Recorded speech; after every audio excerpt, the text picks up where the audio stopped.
In the year 1900, a sponge diver exploring the waters off the coast of Greece descended nearly 60 meters into the darkness below. What he discovered was far more remarkable than anything he expected. Resting on the seabed was the wreck of an ancient ship filled with bronze statues, valuable coins, and a strange object that no one could identify. It was little more than a corroded mass of bronze, roughly the size of a large book. At first glance, it seemed insignificant. The artifact was placed in a museum, where it remained for 2 years, neglected and slowly deteriorating. Then one observant archaeologist looked closer and noticed something extraordinary hidden within the corrosion. There were gears, not a few simple gears, but a complex arrangement of precisely crafted, interlocking mechanical components. The discovery was shocking. Such engineering appeared impossible for the period from which it came. According to everything historians believed, a machine of this complexity should not have existed in the ancient world, nor would similar technology appear again for more than a millennium. What made the object even more astonishing was what it could do. The mechanism was capable of tracking the movements of the sun and moon, and could even predict eclipses many years into the future. Nothing comparable had ever been seen in modern times until it emerged from the sea. The mystery extends beyond how the ancient Greeks created such a device. The deeper question is why technology of this level vanished from history altogether. South of mainland Greece, between the Greek mainland and the island of Crete, lies a small rocky island known as Antikythera. In antiquity, this region formed one of the busiest maritime routes in the Mediterranean. Merchant vessels, military ships, and countless sailors crossed these waters carrying goods such as wine, olive oil, marble, silk, and new ideas between distant civilizations. Most vessels completed the journey safely. One vessel did not. During the autumn of 1900, a group of Greek sponge divers was returning from North Africa when severe weather forced them to seek shelter near Antikythera. Once the storm passed, one of the divers, Elias Stadiatis, entered the water to search for sponges. Instead, he encountered something that would puzzle historians and scientists for generations. Spread across the seafloor was the remains of an ancient shipwreck. Nearly 60 meters beneath the surface rested the remains of a Roman-era cargo ship. Scattered around it were marble statues, bronze sculptures, glass vessels, amphoras, and coins. The discovery alone was remarkable. Yet hidden among the debris was an object far more important than anyone realized at the time. Covered in coral and hardened by centuries beneath the sea, the bronze fragment resembled nothing more than a damaged lump of metal about the size of a shoebox. No one could determine its purpose. In truth, no one could even guess what it had originally been. After its recovery, it was stored in Athens and largely forgotten, while attention focused on the far more impressive statues recovered from the wreck. Everything changed in 1902, when archaeologist Valerio Stais examined the fragment more carefully. Through the corrosion, he noticed a detail that had escaped everyone else. Inside were gears. These were not decorative patterns or artistic designs. They were genuine mechanical gears, carefully engineered and precisely fitted together. Such craftsmanship contradicted every assumption scholars held about ancient technology. The artifact appeared to be nearly 2,000 years old, yet it contained engineering techniques believed impossible for that era. Stais announced his findings, but the response was muted. Accepting the implications of the discovery was far more difficult than ignoring them. The ship carrying the object likely sank around 60 BCE, although historians continue to debate the exact date. Coins and pottery recovered from the wreck firmly place it within the late Hellenistic or early Roman period. This dating is crucial because the device, now known as the Antikythera Mechanism, was not a simple instrument. It was far more than a navigational aid, sundial, or measuring tool. By any reasonable standard, it was an ancient analog computer of extraordinary sophistication. Operated by hand, it could model the motions of celestial bodies, calculate the positions of the sun and moon, predict eclipses decades ahead, synchronize multiple calendar systems, and even track cycles associated with the Olympic Games. No comparable machine appears anywhere else in the archaeological record for roughly 1,000 years after its creation. To grasp the scale of this achievement, imagine uncovering a functioning steam engine in ancient Rome, or discovering a printed book centuries before the invention of the printing press. The Antikythera Mechanism creates that same sense of disbelief. It does not simply challenge traditional views of ancient technology. It forces us to rethink them completely. Yet understanding how such a machine came into existence requires understanding the civilization that produced it. The Hellenistic Mediterranean of the 3rd and 2nd centuries BCE was far more advanced, interconnected, and intellectually vibrant than most people imagine today. The world that produced this machine was neither primitive nor stagnant. It was not a civilization limited by simple ideas or modest ambitions. In many respects, it was remarkably dynamic, innovative, and intellectually vibrant. The Hellenistic period, stretching from the death of Alexander the Great in 323 BCE to the Roman conquest of Egypt in 30 BCE, witnessed one of the greatest concentrations of scientific and intellectual achievement in human history. At the center of this world stood Alexandria, the unrivaled intellectual capital of the Mediterranean. The city's famous library may have housed between 400,000 and 700,000 scrolls at its peak. Every significant work of Greek philosophy, mathematics, medicine, literature, and natural science that could be acquired through purchase, copying, or even confiscation from visiting ships was gathered there. Alongside the library stood the Museum, an institution that functioned much like a modern research university. Scholars received lodging, meals, and financial support, allowing them to dedicate themselves entirely to investigation and discovery. It was a place where knowledge was not merely preserved but actively expanded. The minds working within this environment achieved extraordinary things. In the 3rd century BCE, Eratosthenes calculated the circumference of the Earth with remarkable precision using little more than geometry and measurements of shadows. His estimate differed from the modern value by only a small margin. Around the same period, Aristarchus of Samos proposed a revolutionary idea that the Earth revolved around the Sun. This heliocentric model would remain largely ignored until it was revived more than 17 centuries later. In the 2nd century BCE, Hipparchus compiled the first comprehensive catalog of stars and identified the precession of the equinoxes, the gradual shift of Earth's rotational axis over time.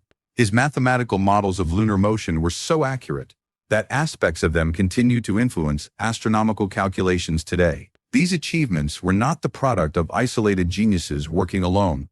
They emerged from a culture that valued observation, mathematical precision, and the systematic study of nature.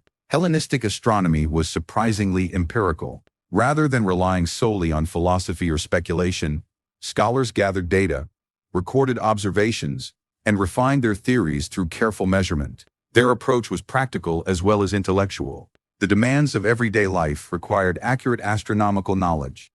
Sailors navigating the Mediterranean depended on the stars for guidance. Farmers relied on solar cycles to organize planting and harvesting. Religious festivals across the Greek world were scheduled according to complex lunar calendars. Reconciling the lunar month with the solar year became one of the most important challenges in ancient astronomy because the two cycles do not align perfectly. Over generations, astronomers developed increasingly sophisticated solutions. The Metonic cycle, named after the Athenian astronomer Meton, demonstrated that 235 lunar months correspond closely to 19 solar years. The later Callippic cycle refined this relationship over a 76-year period, improving its accuracy even further. Another cycle, known as the Saros, had been identified centuries earlier by Babylonian astronomers and was later incorporated into Greek astronomical traditions. It revealed that eclipses repeat according to a predictable pattern spanning 223 lunar months. These discoveries were not simply theoretical curiosities. They served practical purposes that affected navigation, agriculture, religion, and civic administration. Scholars devoted entire careers to refining these systems because accurate predictions held genuine value for society. It was within this rich tradition of applied astronomy that the Antikythera Mechanism emerged. As modern research has revealed, the device was roughly the size of a large book, measuring approximately 34 centimeters in height, 18 centimeters in width, and 9 centimeters in depth. It was originally enclosed within a wooden case that has long since decayed. Bronze panels on the front and back protected a network of dials, scales, and engraved instructions. A hand-operated crank, now missing, powered the mechanism. Turning it would set an intricate arrangement of gears into motion. Inside were at least 30 bronze gears, each crafted with astonishing precision. Their teeth were carefully cut to create exact mathematical ratios that translated motion throughout the system. Some gears contained more than 200 teeth, while the smallest components measured only a few millimeters across. Producing such precision with ancient tools required an exceptional level of craftsmanship. Even by modern standards, the engineering involved is deeply impressive. The front face of the mechanism displayed a large circular dial featuring two concentric scales. One represented the Egyptian calendar of 365 days, while the other tracked the solar year through the 12 signs of the zodiac. A moving pointer indicated the position of the sun as it progressed through the annual cycle. Elegant in design, the display transformed complex astronomical calculations into something easily understandable. Yet the front dial was only the beginning. The true brilliance of the machine revealed itself on the reverse side. There, hidden within a far more intricate arrangement of dials and indicators, lay evidence of an ambition unlike anything previously known from the ancient world.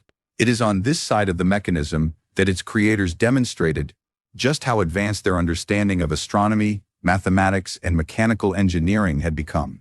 The upper section of the mechanism's rear face contained a large spiral dial divided into 235 individual compartments, each representing one lunar month within the Metonic cycle, a period of 19 years during which lunar and solar calendars returned to near alignment. A moving pointer traveled through this spiral, indicating the current position within the cycle. Around the dial, inscriptions marked important astronomical observations and reference points, transforming the display into a practical calendar as well as a scientific instrument. Embedded within this larger display was a smaller subsidiary dial dedicated to the ecliptic cycle. This cycle refined the Metonic calculation by combining 4 complete Metonic periods into a larger span of 76 years, providing even greater precision.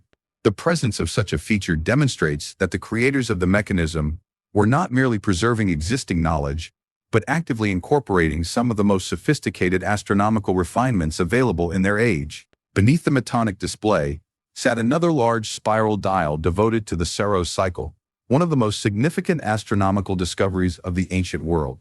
Lasting 223 lunar months, or approximately 18 years and 11 days, the Saros cycle allowed astronomers to predict the recurrence of eclipses with remarkable reliability. As the mechanism's pointer advanced through the spiral, it would pass over cells containing inscriptions that forecast future eclipses. These markings identified whether the event would be solar or lunar, and may even have included information regarding the eclipse's appearance and intensity. Some scholars believe certain inscriptions reference the expected coloration of an eclipse, providing clues about its magnitude and visibility. At the bottom of the rear face was yet another dial, this one dedicated not to the heavens, but to human society. It tracked the 4-year cycle of the Panhellenic Games, including the Olympic Games, the Pythian Games, the Isthmian Games, and the Nemean Games. In the Greek-speaking world, these events were far more than athletic competitions. They structured calendars, influenced trade, shaped diplomacy, and served as major cultural gatherings. Knowing where one stood within this recurring cycle carried practical significance across the Mediterranean. The mechanism's capabilities may not have ended there. Many researchers believe that the front display also included indicators for the 5 planets visible to the naked eye: Mercury, Venus, Mars, Jupiter, and Saturn. Each would have moved through the zodiac at its proper relative speed according to the astronomical models of the period. This aspect remains one of the most actively debated features of the device because many of the relevant gears have not survived. Nevertheless, surviving inscriptions and fragments strongly suggest that the mechanism was intended to represent the entire known cosmos as understood by ancient Greek astronomy. What makes this achievement even more extraordinary is its simplicity of operation. Every calculation, every prediction, and every celestial movement was generated through the rotation of a single hand crank. Turning that crank activated a network of bronze gears that translated motion into astronomical knowledge. It was, in effect, a mechanical model of the universe built more than 2,000 years ago. At this point in the story, it is worth reflecting on the scale of what has been uncovered. The Antikythera Mechanism is not simply an impressive artifact. It represents a level of technological sophistication so unexpected that it fundamentally changes our understanding of the ancient world. Yet what makes the discovery truly unsettling is not what came before it, but what followed. For nearly 1,000 years after the creation of this machine, there is no surviving evidence of any device approaching its mechanical complexity. The Romans, who inherited much of the Greek intellectual tradition, achieved extraordinary feats of engineering. They constructed vast aqueducts, extensive road networks, monumental domes, and durable concrete structures. Yet they did not continue developing miniature precision gear systems on this scale. Centuries later, medieval Europe would produce remarkable innovations of its own, including water-powered machinery and sophisticated mechanical clocks. However, devices comparable to the Antikythera mechanism would not appear until the great astronomical clocks of the 13th and 14th centuries. Even then, historians cannot clearly trace a direct line connecting those later inventions to the tradition that produced the mechanism. Somewhere along the way, the knowledge was lost. Why this happened remains one of history's most intriguing questions. No single explanation fully accounts for the disappearance. Part of the answer may lie in the gradual decline of Alexandria and its intellectual institutions. Contrary to popular myth, the Library of Alexandria was not destroyed in one catastrophic fire. Instead, it experienced centuries of political instability, neglect, and repeated disruption. As these centers of learning weakened, the scholarly environment that had nurtured advanced mathematical astronomy also faded. The Hellenistic world had brought together Babylonian observational records, Greek geometric theory, and wealthy patronage willing to support long-term scientific research. When Roman rule replaced the Hellenistic kingdoms, priorities shifted. Greek philosophy and art remained admired, but systematic support for scientific investigation gradually diminished. Skilled craftsmen capable of producing intricate gear systems required both expertise and patrons willing to commission such work. Eventually, that demand appears to have disappeared. There is also a simpler explanation. Ancient technology was fragile. Bronze corrodes. Wood decays. Papyrus disintegrates. Most artifacts and written works from antiquity have vanished through ordinary processes of time. The Antikythera mechanism survived only because it sank into the sea and remained preserved beneath the waters for nearly 2 millennia. Any others that once existed may have simply vanished, leaving no trace behind except scattered references in ancient texts that hint this remarkable machine was not entirely unique. One of the most intriguing pieces of evidence for the existence of devices like the Antikythera mechanism comes from ancient writers themselves. In the 1st century BCE, the Roman statesman Cicero described a remarkable machine said to have been constructed by Archimedes. According to his account, it was a mechanical sphere capable of reproducing the movements of the sun, moon, and known planets. Enclosed within a metal globe, the device simulated the motions of the heavens with astonishing accuracy. Cicero claimed to have seen it personally in the home of a Roman commander, where it had been displayed as a prized possession. Centuries later, in the 4th century CE, Pappus of Alexandria referred to similar astronomical mechanisms in his writings. These accounts do not describe the Antikythera mechanism itself. They may refer to different instruments built within the same scientific tradition, yet their importance lies in what they confirm. Precision mechanical models of the cosmos were not isolated fantasies. They were real enough to be witnessed, discussed, and admired by educated observers throughout the ancient world. Then, almost as suddenly as they appear in the historical record, they disappear. The references become scarce, the devices vanish, and centuries pass in silence. Among all the figures who might plausibly stand behind the intellectual origins of the Antikythera mechanism, one name emerges more naturally than any other. Archimedes of Syracuse. Born around 287 BCE and killed during the Roman capture of Syracuse in 212 BCE, Archimedes ranks among the greatest scientific minds humanity has ever produced. His accomplishments transformed mathematics, physics, and engineering. He calculated the value of pi with remarkable precision, developed methods for determining areas and volumes that anticipated concepts of integral calculus nearly 2 millennia before their formal invention, and established the fundamental principles of levers and pulleys with a rigor unmatched until the age of Newton. His engineering achievements became legendary even in antiquity. During the Roman siege of Syracuse, Archimedes designed powerful defensive machines that astonished both allies and enemies. Massive catapults hurled projectiles over unprecedented distances. Giant cranes reportedly lifted enemy ships from the water and overturned them. Ancient accounts describe Roman soldiers approaching Syracuse with genuine fear, uncertain what mechanical surprise awaited them from behind the city walls. Yet Archimedes was not merely an engineer of war. Ancient sources repeatedly associate him with the construction of astronomical devices designed to model the movements of celestial bodies. Cicero's famous description of a mechanical sphere attributes its creation directly to Archimedes. The machine was supposedly carried to Rome after Syracuse fell and remained admired for generations. Pappus later referred to a lost treatise in which Archimedes explained the principles behind such instruments. Although that work no longer survives, its existence suggests a sophisticated tradition of mechanical astronomy reaching back to the 3rd century BCE. The Antikythera Mechanism itself was likely built during the 2nd or 1st century BCE, decades after Archimedes' death. Nevertheless, many historians believe it emerged from a scientific tradition that he either founded or helped shape. Some researchers point to specific astronomical calculations embedded within the mechanism and argue that they resemble mathematical models associated with Archimedes and his successors. Others remain more cautious, noting that many of these ideas were widely known throughout Hellenistic astronomy. While a direct connection cannot be proven, the influence of Archimedes seems difficult to ignore. Another location strongly associated with the mechanism's origins is the island of Rhodes.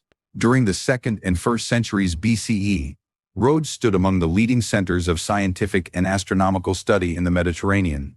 It was home to Hipparchus, one of antiquity's greatest astronomers, whose observations revolutionized the understanding of celestial motion. The island also served as a major commercial crossroads where sailors, merchants, scholars, and craftsmen exchanged both goods and ideas. Rhodes was likewise associated with Posidonius, a renowned philosopher, astronomer, and polymath whose work influenced generations of thinkers. Once again, Cicero provides an important clue, describing a celestial model built by Posidonius that demonstrated the motions of the heavens. Such references suggest that sophisticated astronomical mechanisms may have been produced within the intellectual environment of Rhodes, long before the Antikythera ship met its fate beneath the sea. The shipwreck itself appears to have been traveling from the eastern Mediterranean toward Rome when disaster struck. Rhodes would have been a natural waypoint along that route. Whether the mechanism was manufactured there, acquired there, or simply transported through its ports remains uncertain. What seems increasingly likely is that Rhodes occupied a central role within the scientific tradition that made such a device possible. Perhaps the most extraordinary aspect of the Antikythera mechanism is revealed when researchers analyze its gears.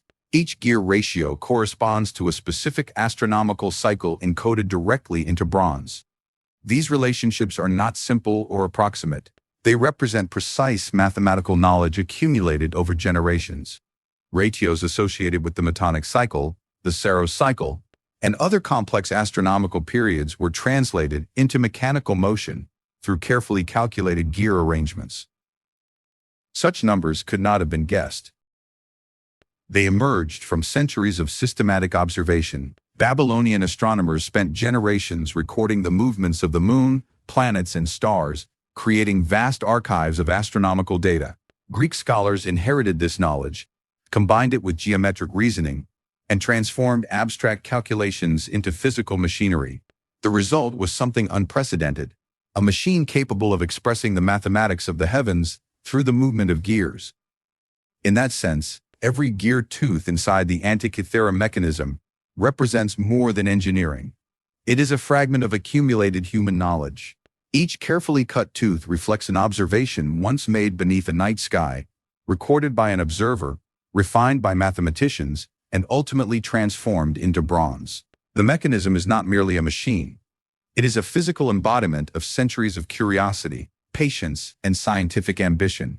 The 223-tooth gear preserves within its structure the memory of 223 lunar months and the recurring pattern of eclipses observed across generations. The gear associated with the 19-year cycle reflects the careful tracking of 235 lunar months over nearly 2 decades. Viewed in this way, the Antikythera mechanism was more than a calculating machine. It functioned as a physical archive, a method of preserving astronomical knowledge in metal rather than parchment. Its creators transformed observations of the heavens into a durable mechanical language that could outlast individual scholars, libraries, and institutions. Yet even that remarkable form of preservation was ultimately fragile. In the early 21st century, modern researchers began applying advanced imaging technologies to the surviving fragments. Using X-ray tomography and high-resolution CT scanning, scientists were able to examine the interior of the heavily corroded bronze without causing further damage.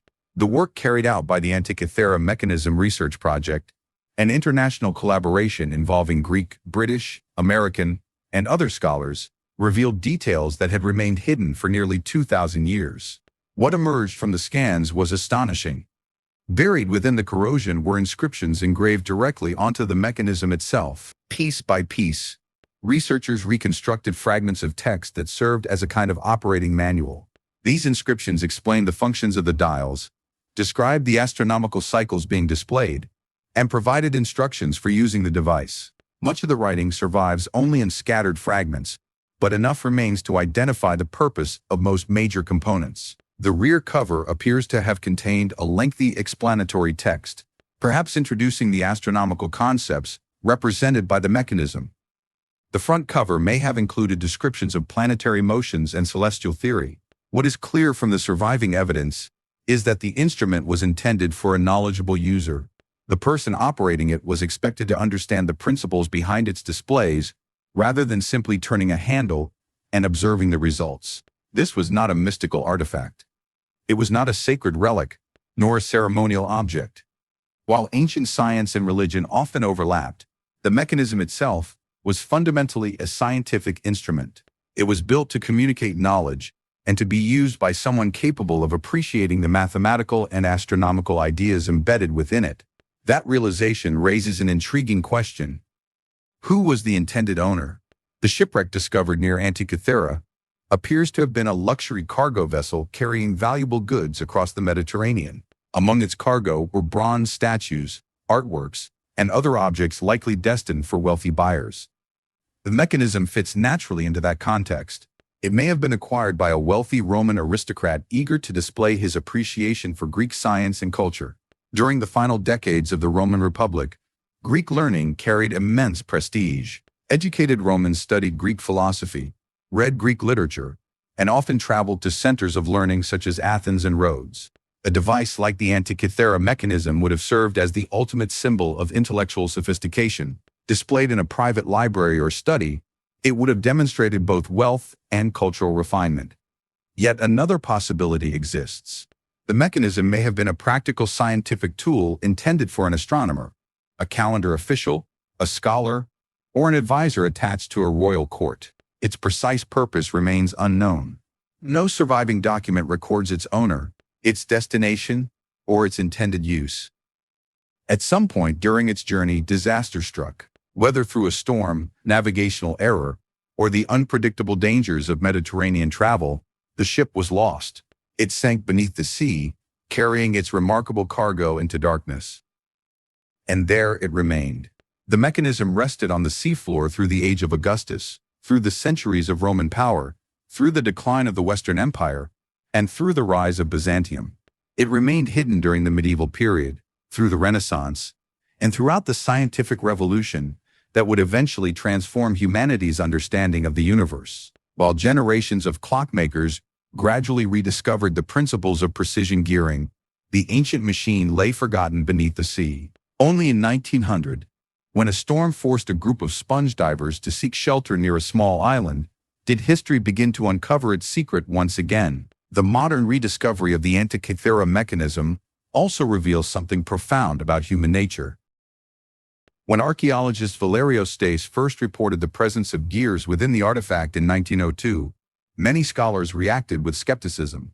The prevailing view of history held that the ancient world, though brilliant in philosophy, art, and literature, lacked the technological sophistication associated with later periods. A machine of this complexity simply did not fit the accepted narrative. Because the discovery challenged deeply rooted assumptions, some researchers searched for alternative explanations. One prominent theory suggested that the device could not possibly be ancient at all. Instead, it was proposed that the mechanism might have been a medieval or Renaissance object accidentally deposited at the wreck site centuries after the ship had sunk. For many scholars of the era, that explanation seemed easier to accept than the possibility that ancient engineers had achieved something far more advanced than anyone had imagined. It was an appealing theory. More importantly, it offered historians a comfortable solution because it required no revision of the established narrative. If the device were medieval or Renaissance in origin, then history could remain exactly as it had always been understood. Yet as improved dating techniques became available, that explanation collapsed. The evidence demonstrated beyond serious doubt that the mechanism truly belonged to the ancient world. For decades afterward, however, the artifact remained largely overlooked. That changed in 1951 when a British historian of science named Derek de Solla Price turned his attention to the mystery. Price possessed an unusual combination of skills that made him ideally suited to the task. He had training in physics, a deep understanding of technological history, and a willingness to challenge long-standing assumptions. Over many years, he examined the surviving fragments, employing increasingly advanced imaging methods to reveal details hidden beneath centuries of corrosion. His efforts culminated in 1974 with the publication of a landmark study titled Gears from the Greeks. In that paper, Price presented the first rigorous technical argument that the Antikythera mechanism was not merely an unusual artifact, but an ancient astronomical computer. The significance of the work was difficult to overstate. For the first time, the mechanism's gears, inscriptions, and internal structure were analyzed as components of a coherent scientific instrument. The paper marked a turning point in the study of the device. The evidence could no longer be dismissed easily. The gear ratios corresponded with known astronomical cycles too accurately to be accidental. The inscriptions pointed too clearly towards celestial calculations to support simpler explanations. After Price's work, the debate fundamentally changed. Scholars were no longer asking whether the mechanism was sophisticated. Instead, they were asking precisely how sophisticated it had been. Since then, research has continued to deepen our understanding. The work of scholars such as Tony Freeth, Alexander Jones, Michael Edmonds, and many others associated with the Antikythera Mechanism research project has revealed details that previous generations could scarcely imagine. Advanced imaging technologies uncovered hidden inscriptions, identified previously unknown gear arrangements, and clarified functions that had once seemed impossible to reconstruct. With each new study, the picture becomes more complete while simultaneously revealing new mysteries. Some questions remain unresolved. The most debated concerns the possibility of planetary displays on the front face of the mechanism. Many researchers believe it included indicators showing the motions of Mercury, Venus, Mars, Jupiter, and Saturn. Surviving inscriptions strongly support this interpretation, yet definitive mechanical evidence remains incomplete because many crucial gears have not survived. Other mysteries persist as well. We do not know the exact workshop where the mechanism was built, the precise date of its manufacture, or the identity of the individuals responsible for its creation. Yet despite these uncertainties, its broader significance is no longer in doubt. There is, however, one aspect of the Antikythera mechanism that technical discussions often overlook. It may be the most compelling aspect of all. Someone made this machine. Somewhere in the Greek-speaking Mediterranean world, roughly 2,000 years ago, skilled craftsmen sat at workbenches surrounded by tools, bronze components, and carefully prepared materials. They designed the gears, calculated the ratios, engraved the inscriptions, assembled the dials, and transformed abstract astronomical knowledge into a functioning mechanism. Every part of the device passed through human hands.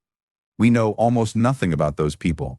Ancient history tends to preserve the names of philosophers, mathematicians, rulers, and military leaders. Craftsmen, even exceptionally talented ones, rarely appear in the historical record. The individual who cut the intricate gear associated with the Saros cycle remains anonymous. The artisan who shaped dozens of precisely meshing gear teeth left behind no signature.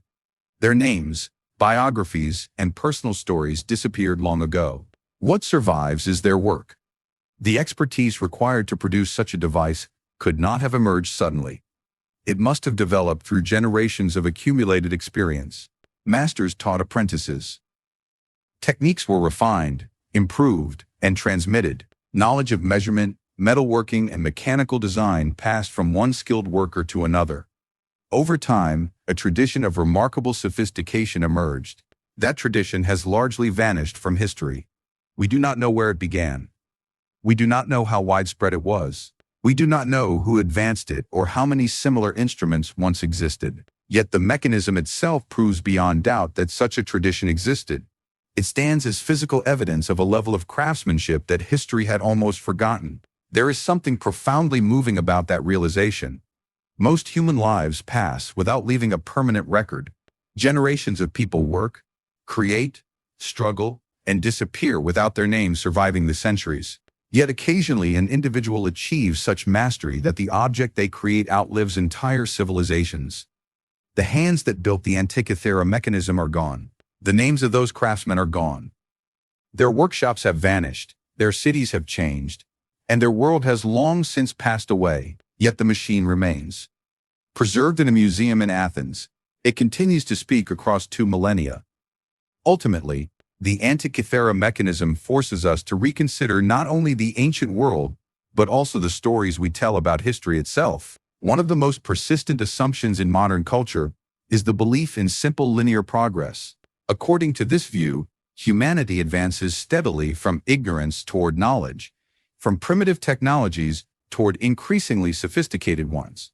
Ancient civilizations are often imagined as brilliant in philosophy and art, but fundamentally limited in technical achievement. The Antikythera Mechanism challenges that narrative.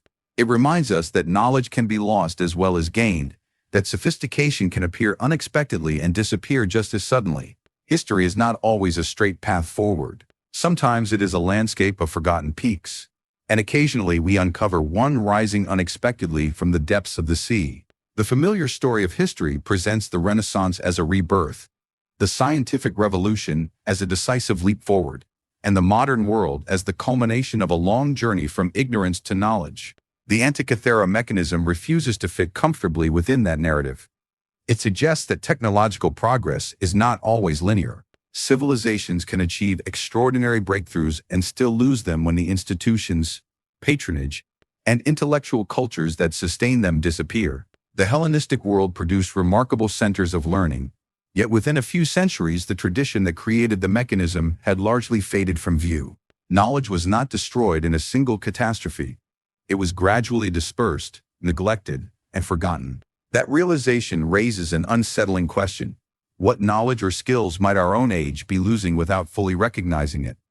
Today, the Antikythera Mechanism rests in the National Archaeological Museum in Athens. To most visitors, it appears unimpressive, little more than corroded fragments of bronze. Yet those fragments once modeled the cosmos. They transformed centuries of astronomical observation into moving gears and dials that tracked celestial cycles with remarkable precision. Perhaps the most striking detail concerns its eclipse predictions. The Saros dial did more than forecast when an eclipse would occur. It even indicated aspects of how the eclipse might appear, including color variations linked to its magnitude.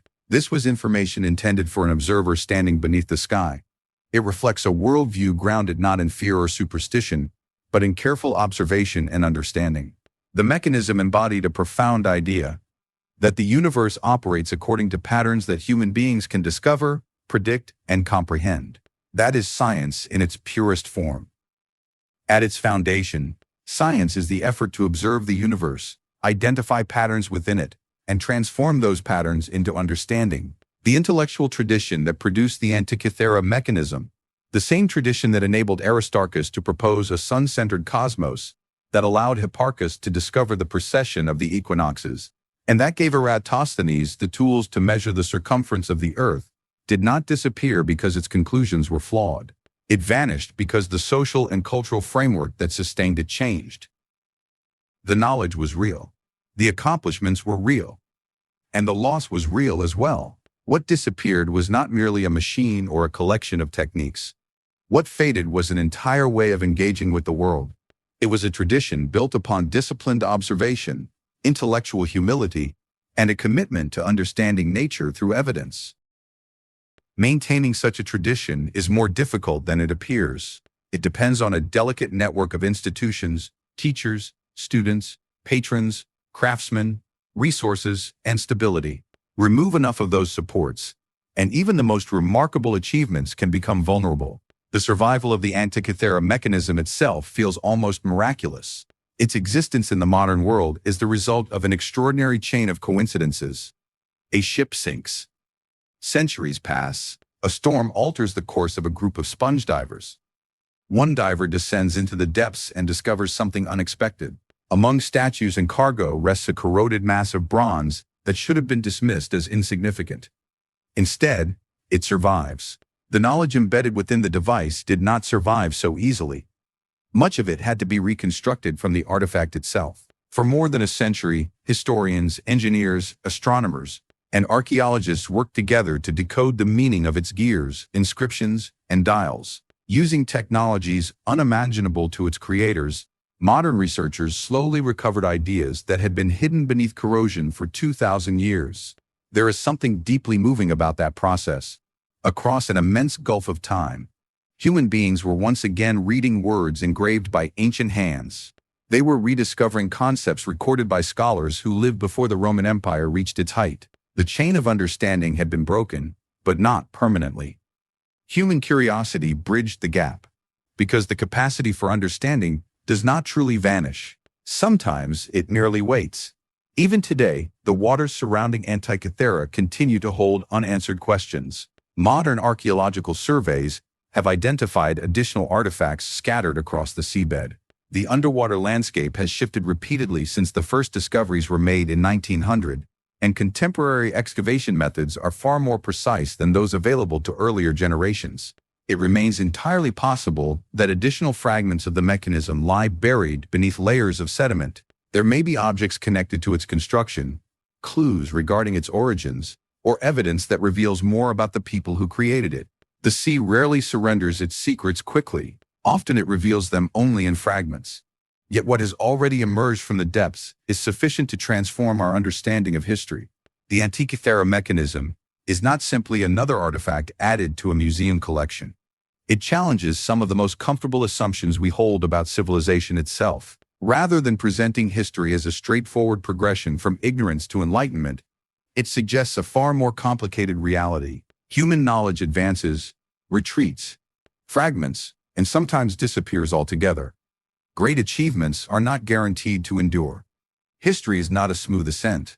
It is a landscape of discoveries and losses, of traditions preserved and traditions forgotten. The Greek astronomers whose work ultimately culminated in this device were attempting to understand the same universe that surrounds us today.